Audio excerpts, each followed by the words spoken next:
Hi hello welcome back to our channel బారుజా షాఫుల్ talks. బాలింత పథ్యం కోసం గసగసాల కూర చేస్తుందండి మా మమ్మీ. సో అది నేను షూట్ చేసి మీకు చూపించబోతున్నాను. ఫస్ట్ అయితే చిన్న ఉల్లిపాయలు, కరివేపాకు, ఎల్లుల్లిపాయలు, ఒలిచిన పెట్టుకున్న వెల్లుల్లిపాయలు, 2 లేక 3 ఎండుమిర్చి, గసగసాలు. ముందుగా మనం ఇవన్నీ రెడీ చేసుకోవాలి. సో ఫస్ట్ అయితే ప్యాన్ పెట్టుకోవాలి. అందులో కొంచెం గానుగ నూనె వేసుకోవాలి.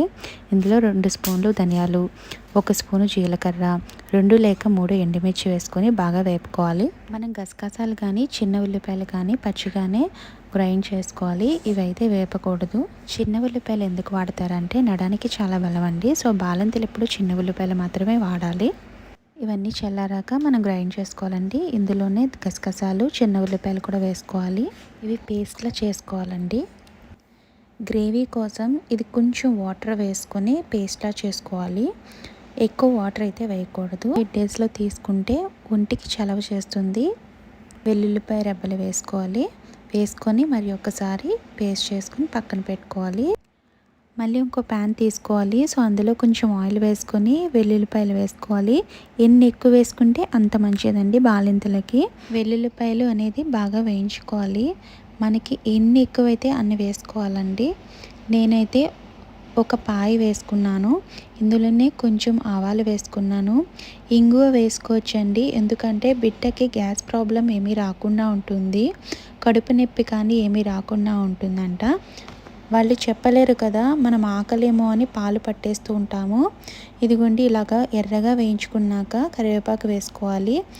మనం పక్కన పెట్టుకున్న పేస్ట్ కూడా వేసుకోవాలి. ఇలా బాగా అడుగు మాడకుండా తిప్పుతూనే ఉండాలండి చాలాసేపు. ఒక 5 to 7 మినిట్స్ బాగా వేయించుకున్నాక ఆయిల్ అనేది మనకి పైకి వస్తుందండి.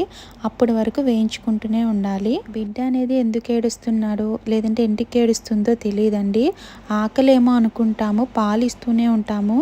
కక్కడం కానీ లేదు అంటే గ్యాస్ ప్రాబ్లం కానీ ఇలాంటివి ఎందుకు వస్తాయంటే మనం తినే దాన్ని బట్టే ఉంటాయండి. బాలింత ఎప్పుడు మసాలాలు కానీ బయట ఫుడ్ కానీ జంక్ ఫుడ్కి తీసుకోకూడదు. మమ్మీ చాలాసార్లు చెప్తారు. అలా తీసుకుంటే మనకి చేంజెస్ తెలిసిపోతుందండి. బిడ్డ గ్యాస్ ప్రాబ్లంతో బాధపడుతున్నాడా లేదా పొట్ట నొప్పితో బాధపడుతున్నాడా, నిద్రపోవట్లేదా, ఇలాంటి చాలా వేరియేషన్స్ వస్తాయి. సో అది మనం గమనించుకుంటూ ఉండాలి. ఇలా బాగా వేగాక కొంచెం వాటర్ వేసుకోవాలండి. వాటర్ వేసుకొని మరి ఒకసారి కలుపుకొని మూత పెట్టేసుకోవాలండి. బాలంత పథ్యం ఎందుకు చేయరంటే కూరలు చప్పగా ఉంటాయి లేదంటే అస్సలు బాగోవు, ఇవేం కూరలు అనుకుంటాము. కానీ అమ్మ చేసి పెట్టిన కూరలు చక్కగా ఉంటాయండి. మనకి అవే బలమని గానుగ నూనె వేసి వెల్లుల్లి వేసి అన్నీ చక్కగా చేస్తారు. మనకి యూట్యూబ్లో చాలా కూరలు వంటకాలు వచ్చేసాయి. అవి చూసి కూడా మనం చేసుకోవచ్చు. మనం అస్సలు అశ్రద్ధ చేయకూడదు ఈ బాలింత పథ్యం అనేది. చూసారా ఆయిల్ ఎలా పైకి వచ్చిందో అలా మనకి కనిపించాలండి. సో అలా వచ్చాక అడుగు మాడకుండా మళ్ళీ తిప్పాలి. తిప్పుకున్నాక మళ్ళీ మూత పెట్టేసుకోవాలి. అలా బాగా ఉడికాక మనకి ఇలా ఫైనల్ టచ్ ఎలా ఉంటుందండి. సో ఇదండి గసగసాల కూర. బాలింతలకి చాలా టేస్టీగా ఎమ్మీగా ఉండే రెసిపీ. సో మీరైతే తప్పకుండా ట్రై చేయండి. సో ఫైనల్గా నేను ఒక బౌల్లో తీసేసుకున్నాను. వేడివేడి రైస్లో కర్రీ వేసుకొని తింటే చాలా చాలా ఎమ్మీగా ఉంటుందండి. అసలు పథ్యం చేస్తున్న ఫీలింగ్గా ఉండదు. మా మమ్మీ అయితే ఫస్ట్ కర్రీతో పెట్టరండి. ఫస్ట్ అయితే సొంటి పొడి, ధనియాల పొడి వేస్తారు. అందులో కొంచెం నెయ్యి కానీ గానుగ నూనె కానీ వేస్తారు. వేసాక అవి మొదటి ముద్ద తినమంటారు.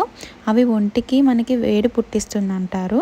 సో అవి అయితే నేను ఫస్ట్ తింటాను. ఆ తర్వాత కర్రీతో తినేస్తాను. Hopefully like this video. Follow me more videos. Thanks for watching.